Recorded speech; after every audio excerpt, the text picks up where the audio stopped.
Hello, my Nakamatachi, and welcome to my channel where I discuss anime and manga related content, and today I have another video about One Piece. I was in the middle of editing a One Piece video series when I came across spoilers for this latest chapter, and I had to scrap my video straight away and just had to laugh. Because see, I was making videos on who is in Wano right now, as well as my predictions as to who we are going to get to see. And what do we have this last chapter? Mako, Neko, and Izo arriving in Wano, just as I was going to say in my planned video. And so I just had to laugh at the brilliance of Oda, who is now even reading my thoughts. We'll scratch those videos, let's just review the latest chapter.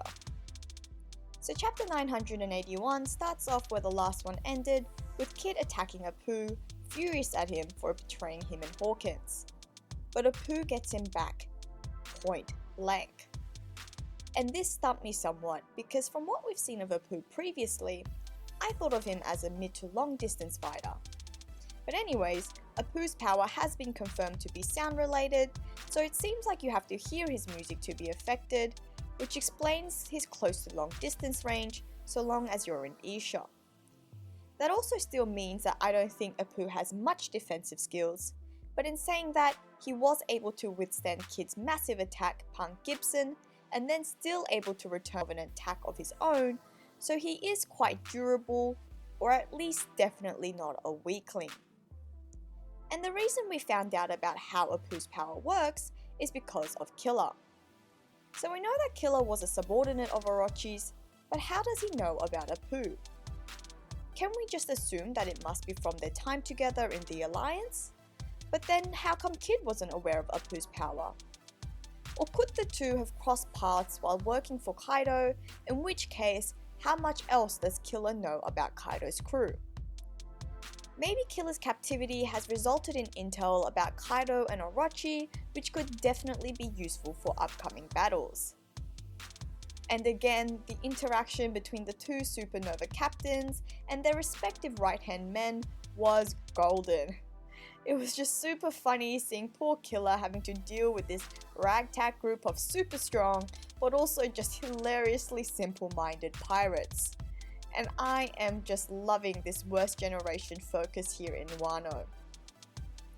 Now, continuing the tradition of delving further into Kaido's crew each chapter, this time we gotta look at one of the numbers. So Hacha must be number 8. In my opinion, his introduction raises more questions than answers.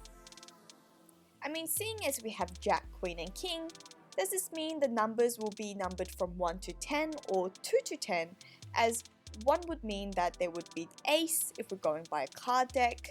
And if so, does this already tell us how many numbers exist? Another very intriguing thing is their design. This is something that we've been shown before, but they look quite similar to Kaido, albeit a very Oda-esque design. They're ginormous, they have similar horns, carry similar club-like weapons, and they also have drinking problems. Hacha is also shown to take out some of the beast pirates in his attack, and he is considered uncontrollable. Is this because of their strength, or the fact that he is drunk? Or does this actually refer to something else?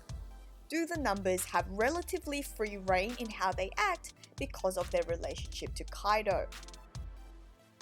There's also a small focus on who's who this chapter.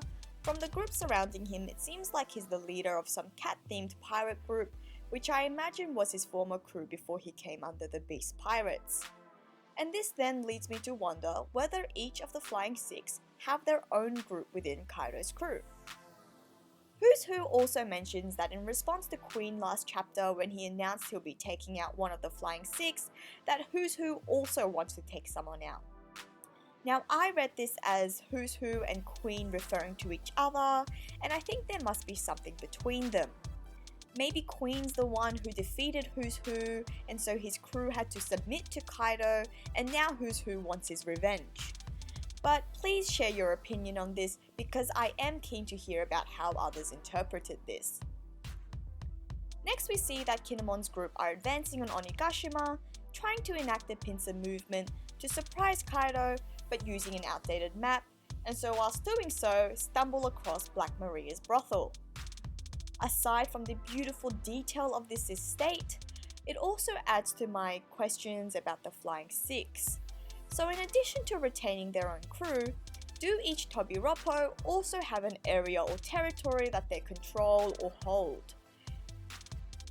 And then we get some great comedy with a super excited Sanji, just as quickly followed by great repulsion or depression. And judging by what happens next when we see that it was Big Mom in the room, it can be assumed that his reaction is the result of seeing Big Mom changing. And whilst everyone seemed to have jumped into the water to hide, poor Chopper is in the tank and horrified to come face to face with Big Mom. Now this is where it gets interesting.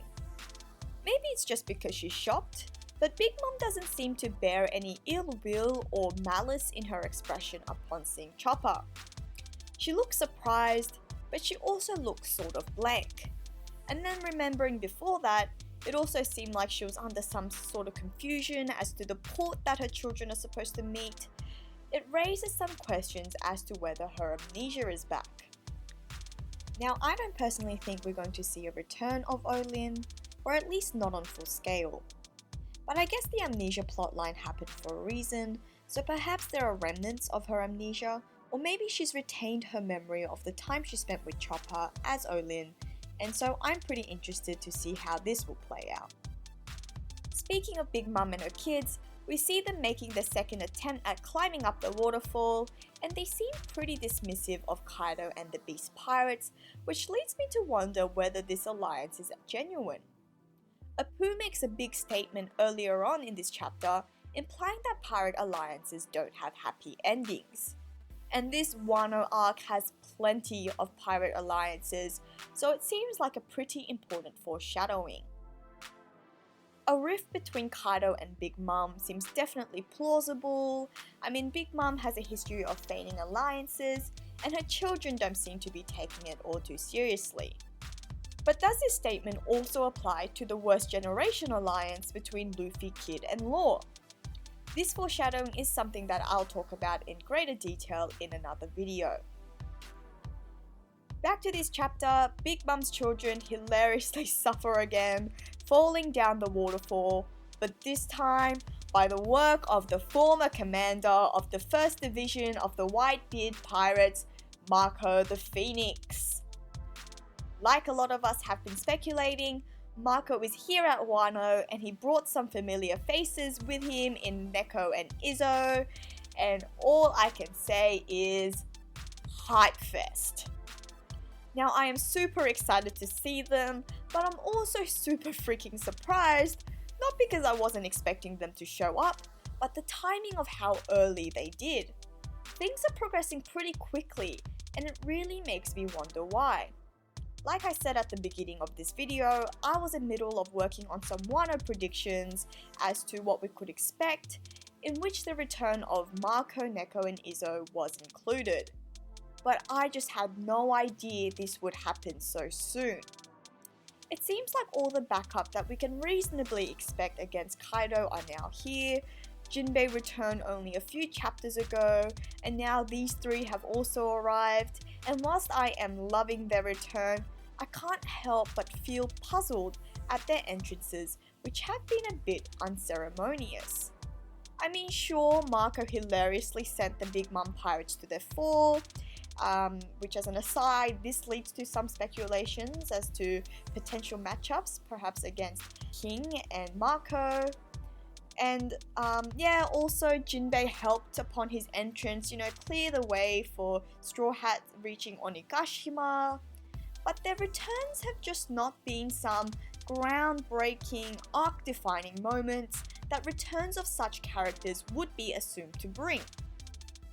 And so this leads me to think that Wano is not wrapping up at Wano, or at least not at the Fire Festival.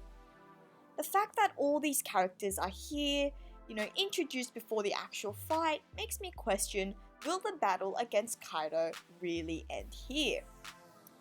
Even with the addition of Marco and Izzo, Their return here at the beginning of the battle, rather than as reinforcements to save the day, suggests that the final face-off is not yet imminent. But maybe that's just me and my expectations.